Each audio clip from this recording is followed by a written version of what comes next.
అంటాడు ఈయన కథ చూడు. మొన్న వచ్చి ఈ పార్లమెంట్ సెగ్మెంట్కి వచ్చి ఏమంటాడు, కనీసం 1-2 అన్న గెలిపిరు పార్లమెంట్ మమ్మల్ని అంటాడు.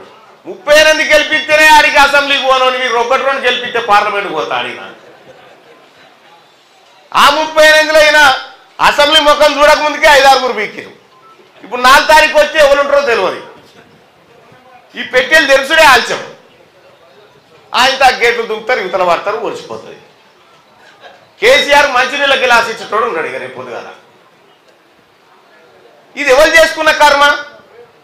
నువ్వు చేసిన కథనే కదా.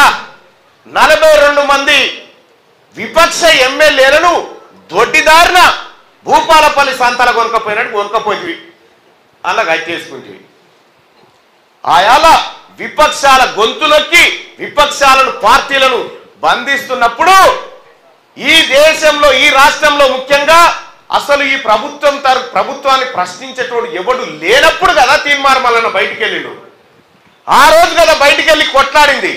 ఆ రోజు నుంచి ఈ రోజు వరకు ఏ రకంగా కొట్లాడినో మీ అందరికి తెలుసు సోదరులారా. ఈయన చేసిన కుంభకోణాలు, ఈయన చేసిన పాపాలు, ఈయన చేసిన మోసాలన్నిటినీ బట్టబయలు చేసిన దండానికి న్యూస్ పేపర్లు కట్టి వీళ్ళ భాగవతం అని తిప్పి చెప్పిన ఎవరన్నా ప్రశ్నించే గొంతు రాష్ట్రంలో గట్టి చెప్పురన్నా ఎవరన్నా తీన్మార్ మల్లన్న కాదన్న ప్రశ్నించింది. మీకు తెలియదా అన్న? మీరు సాక్ష్యం కాదా? Thank you. అయితే అన్న